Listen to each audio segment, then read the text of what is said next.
মেহেরপুরের গাংনী উপজেলার রায়পুর ইউনিয়ন পরিষদের ভিজিএফ এর চাল বিতরণ ও প্যানেল চেয়ারম্যানের সঙ্গে দ্বন্দ্বের জেরে দুপক্ষে সংঘর্ষের ঘটনা ঘটেছে।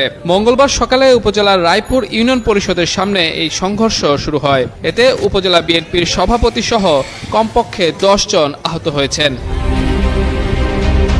সংঘর্ষের এক পর্যায়ে পুলিশ ও সেনাবাহিনী যৌথ অভিযান চালিয়ে পরিস্থিতি নিয়ন্ত্রণ করে। পরে আহতদের উদ্ধার করে গাংনী উপজেলা স্বাস্থ্য কমপ্লেক্সে ভর্তি করা হয়। সেখানে বিএনপির সভাপতি আলফাজ উদ্দিন কালুর অবস্থা আশঙ্কাজনক হলে তাকে কুষ্টিয়া মেডিকেল কলেজ হাসপাতালে ভর্তি করা হয়।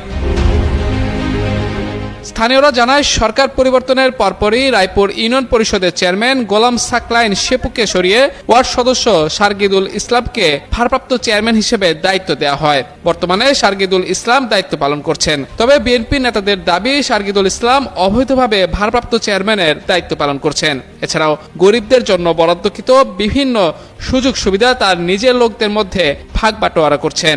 ভাঙার কথা ছিল,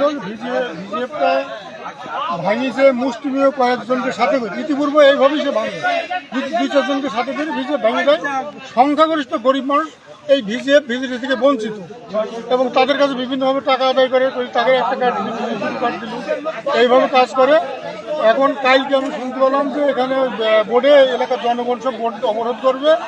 এই সংবাদ শুনে আমরা সকালে আমি আবদাল সহ কয়েকজন নেতা এখানে আসিছি।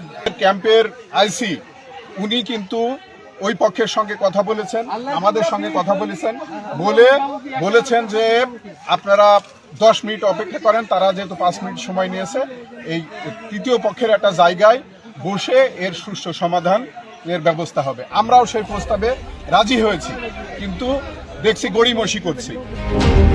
অন্যদিকে অভিযোগ অস্বীকার করেছেন প্যানেল চেয়ারম্যান সার্গিদুল ইসলাম। জানান, নিয়ম মেনে ভারপ্রাপ্ত চেয়ারম্যানের দায়িত্ব পালন করছেন তিনি। সংঘর্ষের পর আহতদের দেখতে হাসপাতালে যান গাংনী উপজেলা বিএনপির সাবেক সাধারণ সম্পাদক আসাদুজ্জামান বাবলু সহ দলের বিভিন্ন পর্যায়ের নেতাকর্মীরা। এদিকে এই ঘটনায় থানায় কোনো অভিযোগ করা হয়নি জানিয়ে বর্তমানে পরিস্থিতি স্বাভাবিক রয়েছে বলে জানিয়েছেন গাংনী থানার ভারপ্রাপ্ত কর্মকর্তা উত্তম কুমার দাস। এখন পরিস্থিতি শান্ত আছে, যতটুকু জানতে পারছি টিপিবি বিজিএফ কার্ডের ভিতরে নিয়ে আসছে, যেটা মনে হয় না কোনো অভিযোগ হয় নাই। হসপিটাল আছে কিনা এই জিনিসটা আমার জানা নাই এখন। মাহমুদুর রহমান, যুগান্তর নিউজ।